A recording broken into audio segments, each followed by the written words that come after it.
Why do we expect people to change if we never show them how to change? This is Changeability. It's real change for real people made real simple. And today's guest, well, he's a virtual sales enablement training expert. Oh, that's 5 words. That was a mouthful. He's an internal coach at Oracle. He's a mentor for startups. He's also very engaging when he's on stage as an MC. He does live streaming events and he's a speaker and he speaks on thinking mechanics. Welcome, Nicholas King. Where does this podcast find you? Julian Mather. It finds me very overexposed in this camera view at a place in Burleigh Heads backing onto Tullabudgera Creek, of which I swam in this morning. Oh, how nice, how nice. So, Nick, is there some, oh, can I call you Nick or are we formally Nicholas? No, you can call me Nick. Because the thing is, the only 2 people that call me Nicholas is my mum, still 46 years old when I'm in trouble, and my wife, Holly. So you call me Nick. Okay, all right. So, Nick, is there something you've done that you never thought you could do? If so, tell us. Wow, that's, well, it's hard to pick one, isn't it? Because on the one side of being a dad, you think, could never do that. And then suddenly you are one and you kind of do it. And then the other one was, I don't think I'll ever get married. Then I got married. I thought, wow. And then you started doing that. Well, doing it in inverted commas is, you know, probably one of the most challenging things I've ever done in my life. But one of the most rewarding, may I say. Yeah. You know, I was exactly the same. When I had this idea in my head that I was going to be single until 30. When I was a young man in my early 20s, it was just like, I'm just going to be single. I'm just going to go and do my thing and go around the world. And then at 23, I was in a long-term relationship, and at 24, I was married. And you know, it just if the time is right, you go with it. So, you know, a lot of these things that we massive changes in our life just are completely unplanned, aren't they? Well, talk about really unplanned. I know that most people's, I think marriage is very planned. Children, not as planned, right? Well, I was married, then had a child the next day. So I won't go into details about that one, but that's how it played out. So talk about change. Because 2 days prior, I was by myself. 2 days later, I was married with a child. Talk about change, mate. Yeah, well, that's instant family. Instant family. And now that said child is 18 years old. Yeah. Were you scared, you know, when that whole idea of children came up? Because I was terrified. I mean, I literally remember walking around a car park for hours and hours and hours, and somebody asking me, are you all right? And I was just said, oh, look, my wife is putting the pressure on me to, you know, for children, and I'm just so scared. Yeah, I mean, I suppose again, without transitioning to too much detail, I didn't really have the time to be scared because of the way it transpired in my life.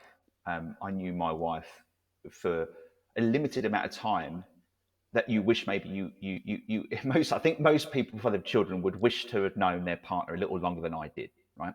And so I didn't have the time to be nervous. But the other background I had is I'd been working with kids. I think you had done this by this point anyway, but I'd been working with kids at day camps. I did Camp Counselors USA, I did day camps in the UK.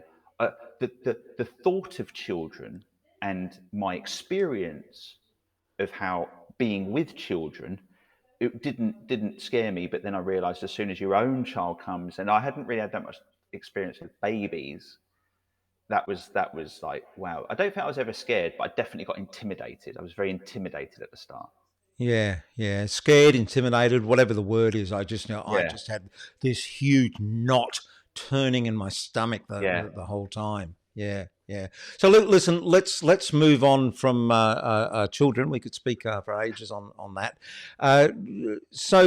Let's talk about something that I know that you're going through. Is that you now are doing MC? You're now building a speaking business, I guess, on the side as such. But that is a huge journey for so many people. The idea of standing in front of, let alone hundreds of people in an auditorium, but just standing up in a meeting room. I stand in front of hundreds of people now, but honestly, I was the person who would not put their hand up in class, just from this fear of being told that you're wrong, you're stupid, you'll be embarrassed, public humiliation, all those things. But it can be done. So just talk us through the process that you've gone through. Oh my gosh, Julian. Wow, we're going in. No, but it's great. And may I say, for all your listeners out there, you were one of the early days in my journey at Toastmasters in Kenmore, is how I met you as a guest speaker. And I literally, and I know how corny this sounds, but it was true. The thought I had when I saw you was like, if I could speak like that, I'm onto a good thing. And so that's the journey we've been on all those years ago. And that was right at the start of the precipice of me realizing I want to be a speaker. So when we talk about what's that change, change occurs first in your mind, and hopefully then there's the outward pouring of it actually happening in your life. And the change in my mind was, I know what I want to do with my life. And that was probably 9 to 10 years ago. Now, I'd never have expected the process I've been on to take that length of time. However, I believe that it's not necessarily a bad thing it has, because there's as we all see, the world seems to be speakerfied, coachified, facilitatorfied. Everyone's a coach, everyone's a TEDx speaker. It seems, right? But you realize that you can't, when you really get into this world earnestly, and when your perspective changes from you to them, you realize that the world of speaking and being a speaker is not a flippant exercise at all. And so the other major change for me on that journey is going from that place of my first public speaking experience was at the Toastmaster convention in the US. Yeah. I'd forgotten I applied to be one of their keynote speakers. And this is at the Toastmaster convention where every year the world champion of public speaking is crowned. So that's the ilk that I'm with, right? And I forgot I applied. I got an email at 3 a.m. saying, "Congratulations, Mr. King, your application has been accepted." And I was like, "For what?" and I realized that I submitted this application to do a speech called Becoming a Thinking Mechanic, of which I had not written the speech. I had no idea what was going to be in the speech, but I just put the application in. And then 3 months later was on stage in front of about 800 Toastmasters. The most petrifying experience I've ever had. No, that was it. So, but it broke the back. It broke the back of it, because I learned so much in that experience. And that the key thing I remember is that I don't remember much of it, and I wish I did. So the first learning was, Nick, calm down and enjoy it. Soak it up next time. And so, yeah, but it was all about me. I was worried about, will I forget my words? Will I remember this bit? Will I remember that bit? Not once do I ever remember truly looking into the audience and looking at people's faces and genuinely trying to be of service to them. And that's the big change for me as a speaker now. As you mature in the world of speaking, when I say mature, I mean just as what you've said to me. Because in a way, you've been a mentor and a coach to me. And that's just number one, be match fit, always be match fit. But then also just be stage ready. And you can only be stage ready by having stage time. And yeah. So now it's been, yeah. I'm just going to jump in here because you've just said so many things that I just want to pull up on. One is this about being match fit. I mean, what we're doing here now is it enables you to remain match fit in speaking. It's, like the lights on and you go for it. This is real speaking, and this is available to everyone. And also what you were saying about that, you applied to the conference, and then how you met me. I mean, you were in the very early days, and I'm just on my speaking journey too. I'm not that much further in front of you. But you came up to me. I remember I was at a cafe on top of a Yeah. hill, and you came up to me and introduced yourself and said, listen, that was great. Is Yeah. there, can we have a chat? And that is so important. Those two things. Mm. You were uncomfortable and you thought, no, I'm going to do it. You reached out to me. You were uncomfortable. You reached out to that conference. And it is so key because so many people think the same thing, but they never take the action. And if you're one of these people who just takes the action, my goodness, you go from here to this leap up in possibility and potential, because just that you're an action taker puts you up in the top, 90th percent, whatever the percentile is. Yeah, yeah, it's so true, and yeah, that was right. But of course, the other story is, as they say, behind every. I don't know how appropriate this is to say nowadays, but actually, in saying that, goes into the whole world of why don't we say what we're thinking. So I'll say it anyway because it's not inappropriate. But behind every great man is a greater, and it was actually my wife who I went, oh. That's Julian from the Toastmaster Club. Should we go and say hello? And I, oh no, he's with his mates. He's cycling. I went. She goes, go and say hello. And I was like, all right.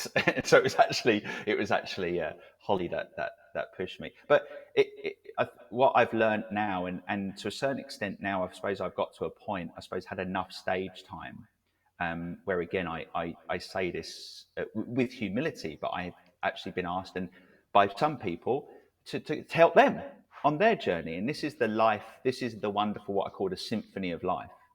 And that is based on the 4 stages of learning. So you go from unconscious incompetence all the way to, unconscious competence. And I believe that every step along that journey there's people in the quadrants prior to you.